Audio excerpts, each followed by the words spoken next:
स्वागत है दोस्तों आपका एक बार फिर से आपके अपने YouTube चैनल गणित जुगाड़ पर। तो पार्ट ए कर चुके हैं दोस्तों। हम कर रहे हैं C TET previous year paper solution, और इसके अंदर हम शुरू करने जा रहे हैं मैथ्स का सॉल्यूशन देख रहे हैं। हम लोगों ने पार्ट ए कर लिया है, जिसके अंदर हमने क्वेश्चन नंबर 31 से लेकर के क्वेश्चन नंबर 36 तक सॉल्व किया था। अगर आपने पार्ट 1 नहीं देखा है दोस्तों, तो मेक श्योर कि आप पहले पार्ट 1 को देख लें, उसके बाद आप पार्ट 2 को देखें। मैं वैसे डिस्क्रिप्शन में या कमेंट में यहाँ पर लिंक मेंशन कर दूँगा, तो मेक श्योर कि आप पार्ट 1 को ज़रूर देखें। चलिए दोस्तों, बिना देरी किए हुए शुरू करते हैं आपका आज का अपना पहला question, that is question number 37।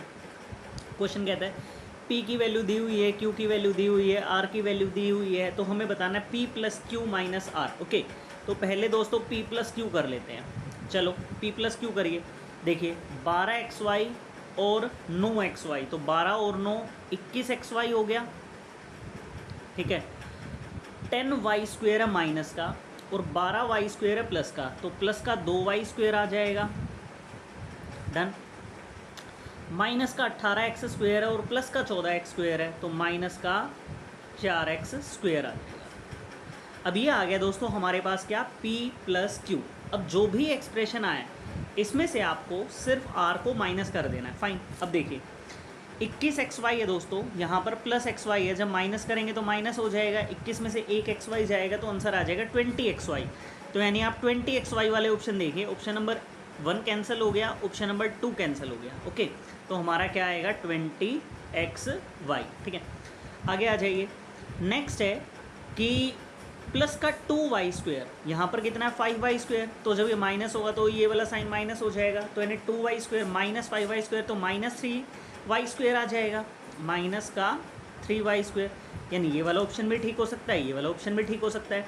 Last term पर आ जाइए, यहाँ लिखा हुआ है माइनस का 4x², ये है माइनस का x², तो माइनस करेंगे तो ये वाली टर्म प्लस की हो जाएगी।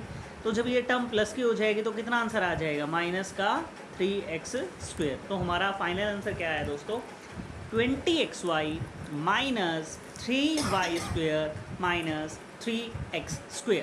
ओके, चलो नेक्स्ट क्वेश्चन पर मूव करते हैं दोस्तों। बहुत ही शानदार क्वेश्चन है ये। ऐसे question most of the exams में आपके आते हैं, चाहे DSSS हो, CTET हो, KVS हो, NVS हो, SSC हो, UPSC हो, हर एग्ज़ाम में आपका ये वाला क्वेश्चन ज़रूर देखने को मिलता है। बहुत ही सिंपल क्वेश्चन है, बहुत सिंपल अप्रोच से आपको बताऊंगा। देखिए दोस्तों, मेरा काम ये नहीं है कि मैं आपको सिंपल एक ट्रिक बता दूँ और उस ट्रिक से आप क्वेश्चन को कर लें। नहीं, हमारा मेन मोटिव है उस कंसेप्ट को समझना कि उसके पीछे कंसेप्ट क्या है। अगर हमें एल्गोरिदम क्वेश्चन का समझ आ गया तो हम उस जैसे बहुत सारे क्वेश्चन कर सकते हैं। क्वेश्चन नंबर 38 पढ़ते हैं।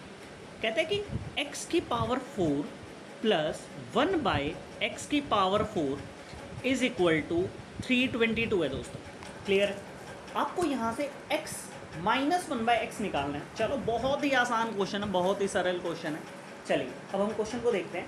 सबसे पहले दोस्तों देखो, मैं क्या करता हूँ, इसको कंप्लीटिंग स्क्वायर के थ्रू से या मैं इसको होल स्क्वायर बनाने की कोशिश करता हूँ। सपोज करिए मैं इसको क्या करता हूँ, x² प्लस 1/x² का होल स्क्वायर अगर मैं लिख दूँ, तो देखो जब मैं इसको ओपन करूँगा तो a प्लस बी का होल स्क्वायर क्या होता है, a² plus b² plus 2ab, यानी a² यानी x² का जब स्क्वायर करेंगे तो x⁴ आ जाएगा।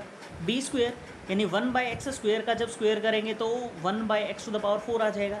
लेकिन साथ में एक और टर्म आएगी, क्या, 2ab। जो 2ab टर्म आएगी, x² को जब मैं मल्टीप्लाई करूँगा 1/x² के साथ तो x² तो कट ही जाएगा, लेकिन साथ में हमारे पास एक प्लस में 2 आएगा। अगर दोस्तों मैं यहाँ पर -2 कर दूँ तो जब मैं इस पूरे एक्सप्रेशन को सोल्व करूँगा तो यहाँ से +2 एक्स्ट्रा आएगा। जब +2 एक्स्ट्रा आएगा तो ये -2 उसको कैंसिल आउट करके 0 बना देगा। आशा करता हूँ दोस्तों आपको ये चीज़ समझ आ गई होगी। और जब आप 2 को उस तरफ लेकर के जाएंगे तो यानी आपका एक्सप्रेशन क्या बन जाएगा, x² प्लस 1/x² का whole square is equal to 324। इतना समझ आया दोस्तों आपको? अगर आपको इतना समझ आ चुका है तो आगे का भी बहुत आसानी से समझ आ जाएगा आपको। अब दोनों तरफ स्क्वायर रूट ले लीजिए। जब दोनों तरफ आप स्क्वायर रूट लेंगे तो 1x बाई ये दिस तो 324 इसका स्क्वायर होता है दोस्तों, 324 स्क्वायर होता है आपका किसका, 18 का। तो यहाँ पर कितना आंसर आ जाएगा, 18। ओके, यानी x square plus 1/x square की वैल्यू कितनी है, 18 है। फाइन। अब आगे बढ़ते हैं। अब मैं क्या करने वाला हूँ, अब मैं सेम अप्रोच लगाऊंगा। अब मैं दोबारा से लिख रहा हूँ इसको, x प्लस 1/x का होल स्क्वायर। ठीक है, होल स्क्वायर किया है मैंने। अब की बार दोस्तों ध्यान से देखना कि अब की बार मैं क्या करने वाला हूँ, बस आप छोटा सा एक और कॉन्सेप्ट को ध्यान रख लो। यहाँ पर आपको माइनस में टर्म निकालनी है, यहाँ पर आपको x माइनस 1/x निकालना है, यहाँ तो प्लस है, यहाँ आपको माइनस में निकालना है। कोई इशू नहीं है, यहाँ मैं माइनस भी कर सकता हूँ।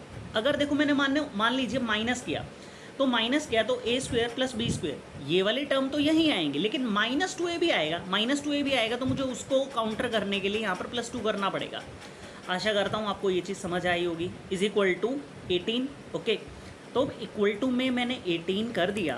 तो अब देखिए अब क्या आ जाएगा, x माइनस 1/x का whole square is equal to 18 minus 2 कितना आ जाएगा, 16 आ जाएगा। बहुत शाबाश, आपका 16 आ चुका है। अब आप दोनों तरफ स्क्वायर रूट ले लीजिए, तो x माइनस 1/x, 16 का स्क्वायर रूट कितना होता है दोस्तों, 4। तो आप इस क्वेश्चन का करेक्ट आंसर क्या आ जाएगा, 4।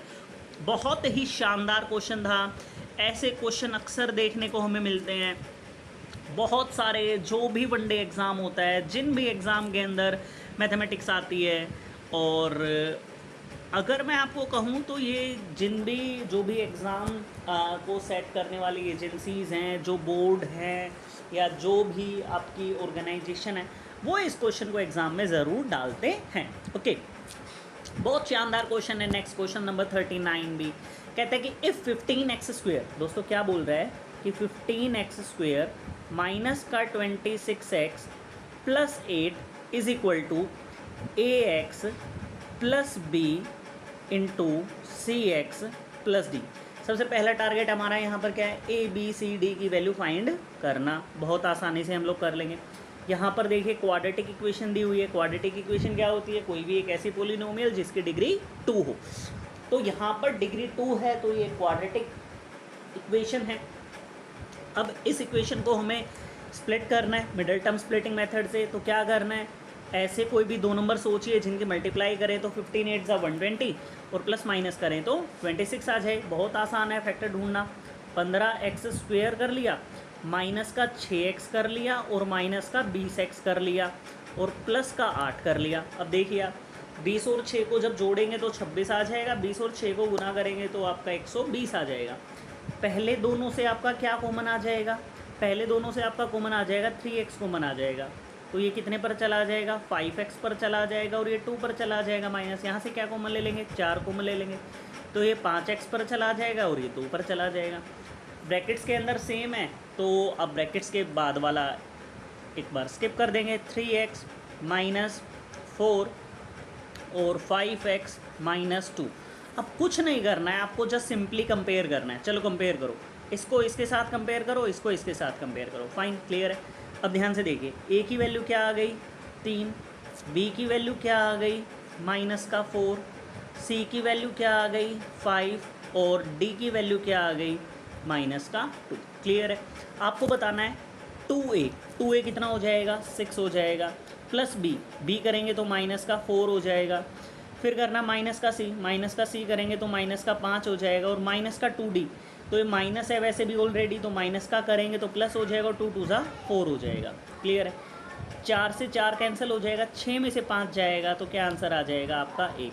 तो इस वाले क्वेश्चन का हमारा राइट आंसर हो जाएगा ऑप्शन नंबर 2 और आंसर आ जाएगा 1। चलो नेक्स्ट क्वेश्चन पर चलते हैं।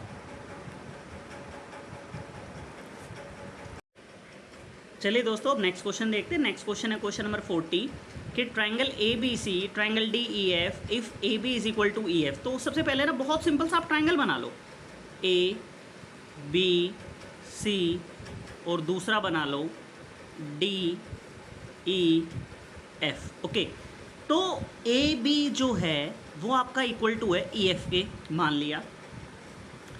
बी सी जो है डी ई के मान लिया, और जो एक बच गया ए सी या फिर सी ए और एफ डी के बराबर है। ओके, चलो अब क्या कह रहा है कि आपको देन बताना है कि भाई कौन से वाली कंडीशन सेटिस्फाई होगी दोस्तों। जो ये वाला सिंबल होता है ये होता है कॉन्ग्रुएंसी का, ओके, यानी ABC ट्राइंगल जो है वो कॉन्ग्रुएंट है किसके, ट्राइंगल DEF के। दोस्तों देखो मैं पहले भी आपको बता चुका हूँ कि सीटेट का धीरे धीरे लेवल इम्प्रूव होता जा रहा है। अब क्वेश्चन जो हैं थोड़े से डिफ़िकल्ट आने शुरू हो गए हैं। अब जो अगर मैं इसी क्वेश्चन की बात करूं पर्टिकुलर, तो ये वाला जो क्वेश्चन है ये 10th CBSE बुक्स के अंदर, ये वाला NCERT के अंदर ये क्वेश्चन आता है। चैप्टर नंबर 6 है, वहाँ पर NCERT के अंदर ट्रायंगल के नाम से वहाँ पर कॉन्ग्रुएंसी का कॉन्सेप्ट आता है। तो मेक श्योर कि आपको धीरे धीरे आपको भी अपना लेवल इंप्रूव करना पड़ेगा। क्वेश्चन ऑप्शन नंबर 1 देखिए आप, ABC जो है DEF के कॉन्ग्रुएंट है। AB क्या इक्वल टू है DE के? क्या AB जो है DE के इक्वल है? नहीं, तो पहला ऑप्शन गलत हो गया। ABC FED, क्या AB जो है FE के इक्वल है EF के? ओके, यहाँ पर BC दिया हुआ है तो यहाँ पर देखिए ED आ गया, ओके। यहाँ पर दूसरा देखिए CA जो है क्या FD के बराबर है? ओके, नेक्स्ट ऑप्शन भी देख लेते हैं। नेक्स्ट ऑप्शन देखिए कि AB जो है क्या EF के इक्वल है? जी ठीक है। BC जो है क्या DE के इक्वल है? ओके। या फिर जो CA है वो आपका FD के इक्वल है। CA यहाँ पर देखिए पहला और लास्ट वाला है, यहाँ पर D और E आ रहा है दोस्तों, तो ये मैच नहीं कर रहा है आपका।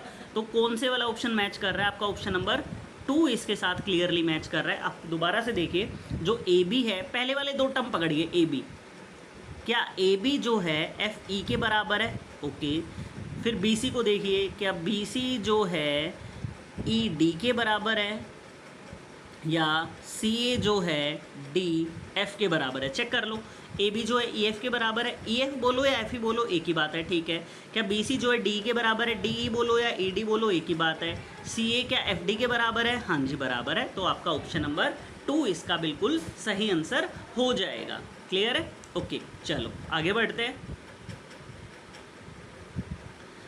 चलो दोस्तों क्वेश्चन नंबर 41 पर आते हैं, ठीक है। क्वेश्चन नंबर 41 कहता है दोस्तों, हमारा क्वेश्चन नंबर 41 कह रहा है कि which of the following can be the side of sides of right angle triangle. आप सभी जानते हैं कि हमारे पास एक राइट एंगल ट्रायंगल होता है। राइट एंगल ट्रायंगल में क्या है? ABC, this is perpendicular, this is base and this is hypotenuse. तो क्या होता है concept? P² plus B² is equal to H²। Clear है? ये आपकी होती है पाइथागोरस थ्योरम।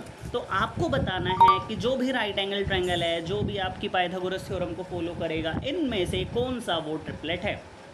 जैसे बहुत बेसिक से आपको बता देता हूँ, 3, 4, 5 ये आपका पाइथागोरस थ्योरम को फॉलो करता है। ये पाइथागोरियन ट्रिपलेट है। 3 का स्क्वायर कितना होता है? 9, और 4 का स्क्वायर कितना होता है? 16। तो दोनों का सम करेंगे तो 25 विच इज़ इक्वल टू 5 का स्क्वायर। ओके, आपको बस ये बताना है कि किन 2 नंबर्स का जो स्क्वायर का सम है वो तीसरे नंबर के स्क्वायर के इक्वल है। अगर जो भी ऑप्शन इस कंडीशन को सेटिस्फाई करेगा वही आपका राइट आंसर हो जाएगा। चलो चेक करते हैं अब हम। तो चेक करना भी नहीं होता है बेसिकली, इसका तो डायरेक्ट ही आंसर होता है, मतलब याद कर लीजिए, बहुत कम ही है पाइथागोरियन ट्रिपलेट। तो इसका जो ऑप्शन नंबर है वो हो जाएगा आपका 65, 72 एंड 97। मतलब जब आप 65 का स्क्वायर करेंगे, जब आप 72 का स्क्वायर करेंगे और इन दोनों का सम करेंगे तो आपका जो आंसर है वो किसके इक्वल टू आएगा? 97 के स्क्वायर के इक्वल टू आएगा। ओके, चलो अब नेक्स्ट क्वेश्चन पर मूव करते हैं।